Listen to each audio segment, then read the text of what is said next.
काढल्या जातील त्यावेळी आपल्याला अनेक चिठ्ठ्या ज्या आहेत त्या बॉक्सवर टाकल्या जातील आणि त्यापैकी जे काही आरक्षण असणार आहे त्या आरक्षणापैकी तेवढ्या चिठ्ठ्या ज्या आहेत त्या उचलल्या जाणार आहे आणि त्यापैकी किती महापौर हे महिला राखीव असणार आहेत आणि किती खुल्या असणार आहेत हे सुद्धा पाहणं अतिशय महत्त्वाचं राहणार आहे। आतापर्यंत आपण पाहतोय की 2 प्रवर्गाचं निकाल जो आहे तो समोर आला आहे। तुम्हाला थोडंसं थांबवते कारण ओबीसी प्रवर्गासाठी आता आरक्षण सोडतीला सुरुवात झालेली आहे। ओबीसी प्रवर्गासाठी आता आरक्षण काढलं जाईल। 8 महापालिकांमध्ये ओबीसी महापौर होणार आहेत। आता या 8 महापालिका कुठल्या असणार, तुमच्या शहराचा महापौर हा कुठल्या प्रवर्गातला असणार हे तुम्हाला आता काही वेळातच कळणार आहे। आतापर्यंत 4 महापालिकांचं चित्र स्पष्ट झालेलं आहे।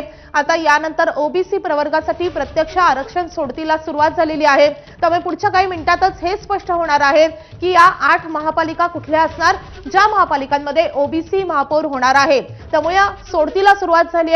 आपण पुन्हा एकदा क्विक रिकॅप देऊया सगळ्या प्रेक्षकांना। कल्याण डोंबिवलीमध्ये अनुसूचित जमातीचा महापौर होणार आहे, यावर शिक्कामोर्तब झालेला आहे। ठाण्यामध्ये अनुसूचित जातीचा महापौर होणार आहे। लातूर आणि जालन्यामध्ये अनुसूचित जातीचा महिला महापौर होणार आहे। या 4 महापालिकांचं चित्र आता स्पष्ट झालेलं आहे। आता ओबीसी प्रवर्गासाठी आरक्षण सोडतीला प्रारंभ झालाय।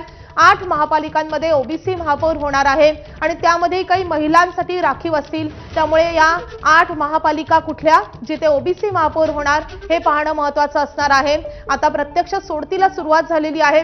आता मुंबईसाठी कुठला महापौर होणार याकडे सगळ्यांचं लक्ष असणार आहे। पुन्हा एकदा आपण राजूकडे जाऊयात। राजू, या 8 महापालिका कुठल्या असतील, एकूण किती चिठ्ठ्या टाकण्यात आल्या